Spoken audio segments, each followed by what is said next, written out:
On va prendre ce premier auditeur en ligne. Allô? Allô, bonjour. Bonjour monsieur, votre nom et vous nous appelez d'où s'il vous plaît? Je m'appelle Empereur Léonard.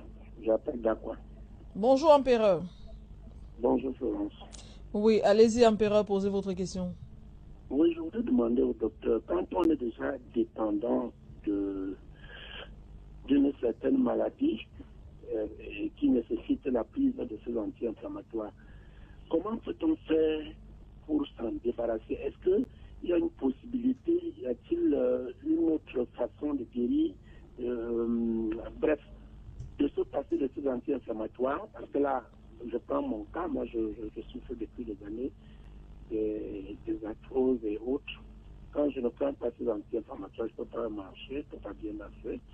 Maintenant que ce n'est pas bien pour la santé, qu'est-ce que je peux prendre pour ne plus être dépendant, docteur? Voilà ma question, Florence. D'accord, empereur. Docteur? Ok, merci pour la question. Je ne crois pas avoir dit que les anti-inflammatoires ne sont pas bons pour la santé.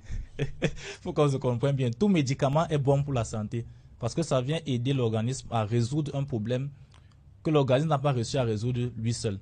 Maintenant, tout médicament a forcément des effets secondaires. Donc ça, c'était la première précision. Dans son cas, les maladies comme l'arthrose sont des maladies qui sont chroniques, donc qui sont sur le long terme. C'est-à-dire que vous pouvez avoir ça pendant 10 ans, pendant 20 ans, ou bien du diagnostic jusqu'à votre décès. Donc c'est des maladies qui durent vraiment. Ce sont des cas d'exception où il est quasiment impossible de se passer de ce genre de médicaments. Donc c'est forcément, si vous allez arrêter, ça va forcément revenir. Tout ce qu'on peut faire, c'est peut-être, comme dans le cas de l'arthrose, il y a d'autres médicaments qui peuvent être associés, par exemple le calcium, la chondroïtine, le glucosamine, pour pouvoir renforcer les articulations.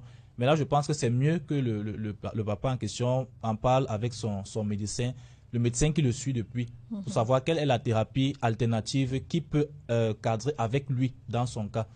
Mais c'est des pathologies, c'est un peu comme certaines greffes d'organes. Lorsqu'on fait certaines greffes d'organes, il y a des patients qu'on met à vie sur les anti-inflammatoires stéroïdiens pour éviter le rejet de cette... peut-être si on vous a fait une greffe de foie, pour éviter que l'organisme réagisse. Donc, dans ce genre de situation, c'est impossible de se passer de ces médicaments. D'accord.